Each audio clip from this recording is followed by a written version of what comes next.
Жаман қасиеттері жоқ деп айтуға болады, бірақ бір жемқорлығы бар. Бұл кісінің адамның үстінен ақша істейтін қасиеті бойына бала күнінен тарған, ардақты ағайын.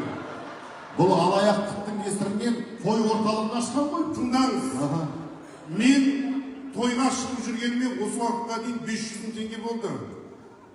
Көтеректі Хамид тебем, Шымкент халқы сені қарапайым адамдар шақырады, танап 500 мыңнан артық адам көтпен, теңгеден артық саған бере алмайды деп. Оказывается, мен 2 жыл болды, 1,5 миллион келеді екен осы жаққа. Ең болмаса 200-300 мың алып қалуға болады ғой. Еще 2 рет қажылыққа барып, сол 2 қажылықтың ортасында ішкен десем, ойнап айтамын. Хамиджан той құтты болсын, бақылаумен. Олар құрмет қошеметтеріңіз, әрине қалжың. Хамиджан біздің досымыз, бауырымыз, замандас боламыз. Біз осы сыйлап келіп отырмыз Хамиджанға. Бізде неше түрлі подарктеріміз бар. Умраға